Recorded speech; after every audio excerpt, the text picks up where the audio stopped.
guess the first question is, why are you all out here today?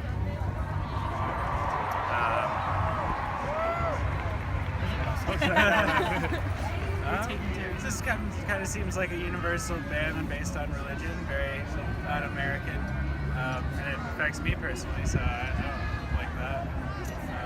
And if it was, I don't know, I don't think this would happen. Yeah, I'll leave it at that.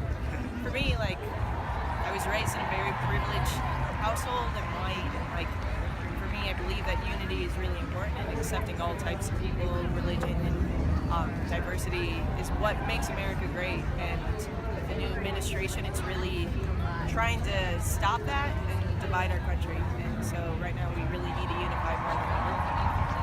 Yeah, I think especially, I mean, I was always somewhat politically engaged, but especially since the election seemed like a more urgent time than it ever has been before, and I've definitely become more engaged since then, and that's why I'm out here.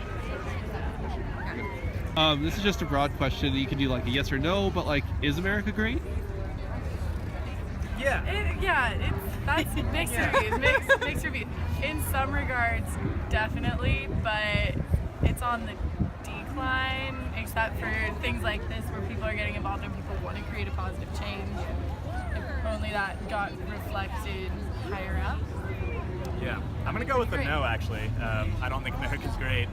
I think we're a fucked up country, and kind of one of the silver linings of what's going on now is that people are realizing this, but I don't think that it was better before. I think these things are just coming to the forefront. People who've always been white supremacists or whatever are now feeling free to speak their mind, but I think these people always exist in America, so no, I don't think America's that great.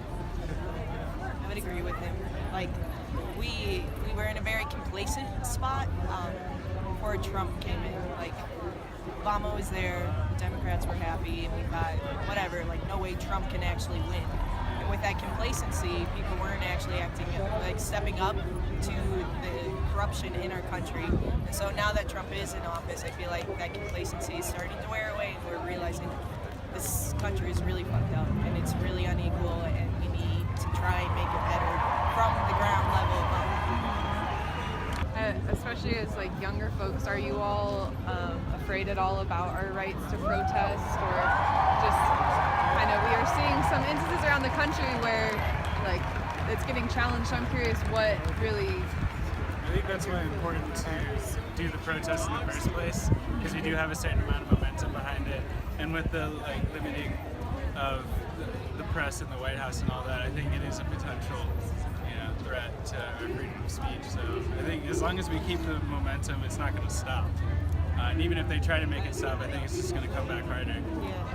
So I'm not too worried about it. I think that's the American way. And I think they also want the fear to try and stop us. And so, like, instead of letting the fear debilitate us, it's like fuel to the fire instead of just like acting more. I mean, I'm a cisgendered white male, so I have less to lose. I'm less likely to be fucked over. I don't know if you want me to swear on this, but We don't care. than other people. But like, I'm still terrified by, for example, Trump's administration's assaults on, journalism or on free speech or on protest. So I think it's kind of terrifying for all of us. But I think protests serve both the purpose of telling, we're here today partly to tell Muslim people like we're not going to just lay down and let this happen, and also to show the people in power that this is not okay as well. So what you're attending right now today, is that a protest or is it a celebration?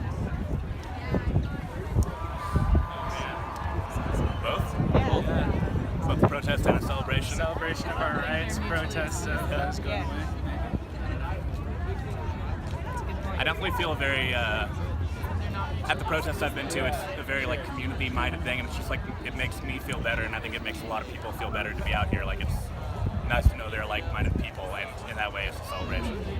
And I feel like that's necessary too, because people can be like, oh, this is just like an adrenaline rush and a like happy-go-lucky like high that people want to experience, but I think it is important that we do unite together, that we know that we're not alone, and with that, then we can discuss different ways of being active and actually making like legislation, and politicians know that we won't be quiet because we're not alone. So in line with like what people are doing to attack our ability to protest, like that's actually more attacking our ability to use nonviolent direct action rather than like this kind of a protest. Like this will still happen regardless, but like, what are your views on nonviolent direct action versus like this kind of an event where nonviolent direct action is something that's more commonly delegitimized as protest?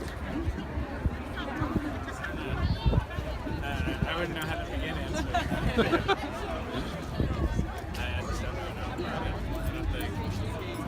I'm worried about that. I mean, I think nonviolent direct action is kind of one of the most effective means of creating change, and it has been throughout the civil rights movement, the Stonewall riots, pretty much throughout our country's history.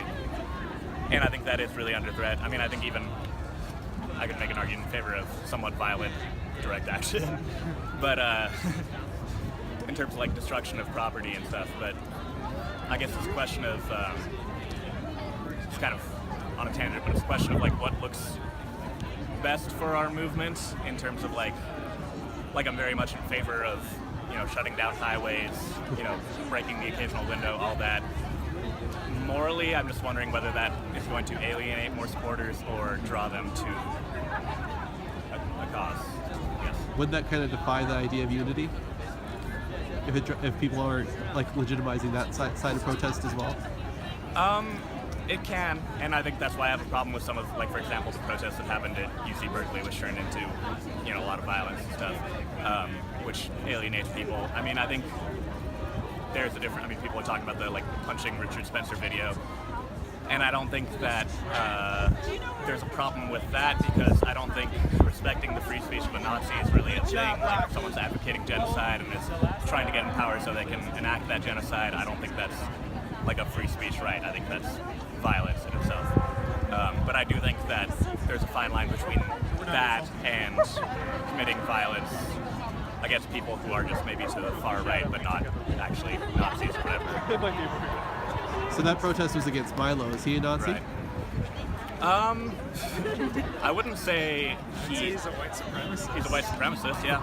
So there's a difference there between Nazis and white supremacists. Right. In terms of how we respond. Not much. Yeah. Not very much. I mean, he's a fucking reprehensible person and is a white supremacist.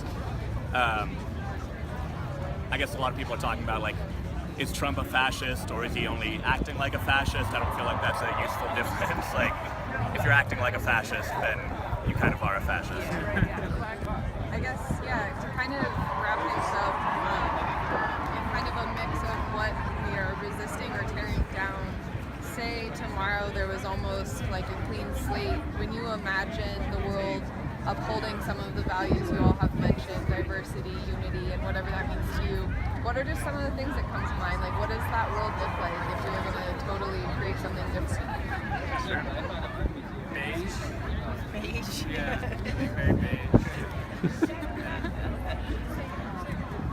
I mean, women actually being considered as equals and letting them be able to make choices about their own bodies and their reproductive rights. Also, Black lives being seen not as a threat at all in society for anyone, and that they are capable as well, and also just bursting that bubble of white privilege, because so many people stay in that bubble, and it's so dangerous because they are unwilling to see any sort of other beauty in different cultures and different religions, different societies, and so just creating a more neutral, I want to learn because you're a human and I respect you, and I want to learn the goodness that you have to offer to me.